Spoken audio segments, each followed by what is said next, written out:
Coming up on Mountain News this morning, a Southern Kentucky mother is in jail while she faces charges in connection to her own daughter's violent death. And a former Eastern Kentucky nurse practitioner pleads guilty to a host of charges after being accused of sexually involved with a teenage boy. Dedicated to Eastern and Southern Kentucky, this is WYMT Mountain News This Morning. Good morning, I'm Chas Gayhart. It is 5:35 on Tuesday, April 18th. Let's go back over and check in with Brandon.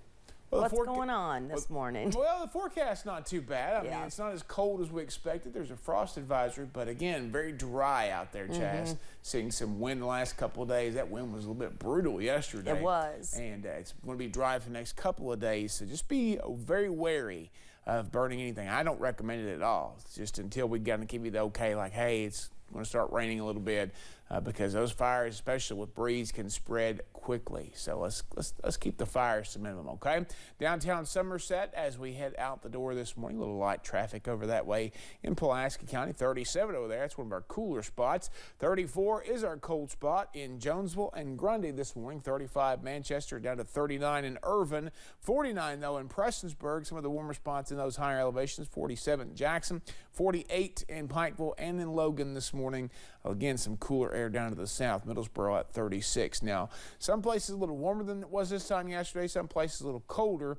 And Hazard, exactly where we were this time yesterday morning. First Alert Weather app. Going to be a bit breezy today. We'll see lots of sunshine, maybe a bit of patchy frost in some of those sheltered valleys this morning. So give yourself time to get those cars scraped off or warmed up as we go into the afternoon. Temperatures will climb quickly with the sunshine into the low 70s by about 5 o'clock. Chas? Thanks, Brandon. Well, 2 people are now in jail charged in connection to a 3-year-old's death. Amorous Smallwood died at a Corbin hospital in February. State police described horrific injuries at the hands of her mother's boyfriend, Jordan Taylor. But now Amorous' mother, Alexandra Ward, is also facing charges. WYMT's Phil Pendleton has more on the new developments in the case. Family and friends, some wearing Justice for Daddy's Princess t-shirts, came to the Whitley County Courthouse Monday morning. An indictment was possible for Jordan Taylor, already charged with the murder of his girlfriend's 3-year-old daughter, Amorous Smallwood. He is the primary actor. The issue becoming mom is that she knew about it. She knew about the abuse. She knew about the bruises. She knew about the injuries. And we have proof of that. Jordan Taylor was indicted for murder, sodomy, and strangulation. Amorous' mother, Alexandra Ward, was indicted on complicity charges and then was led out of the courthouse in handcuffs. And parents that fail to protect their children from suffering consequences like this are liable for the crime as if they committed it themselves. This crime happened all the way back in late February. We are told that the child was found unresponsive. She was then rushed to Baptist Health Corbin, where she was pronounced dead. The sheriff's office was the initial agency that responded. State police testified that Amorous suffered blunt force trauma from head to toe and multiple brain bleeds. It isn't known if the abuse happened all at once or over time. That question's still out right now. We have several doctors reviewing Amora, reviewing parts of her body.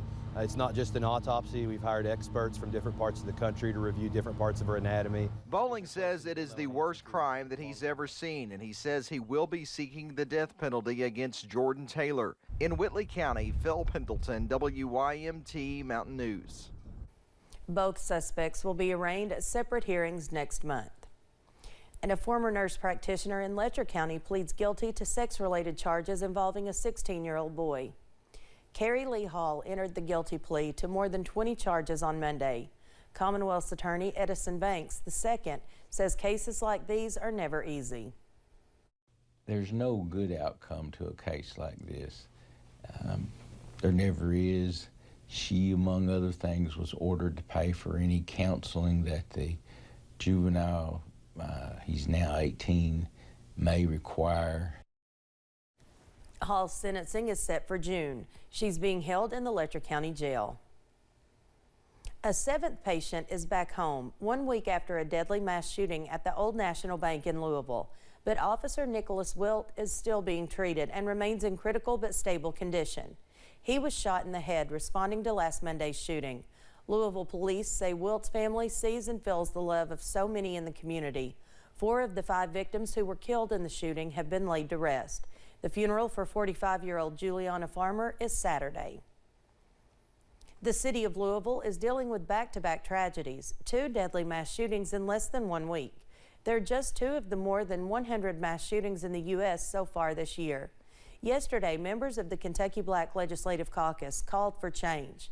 They're showing their support for the so-called Tennessee 3 legislators and calling for comprehensive gun control legislation here in Kentucky. We're going to support those who are standing up for democracy, in other words, full and free expression.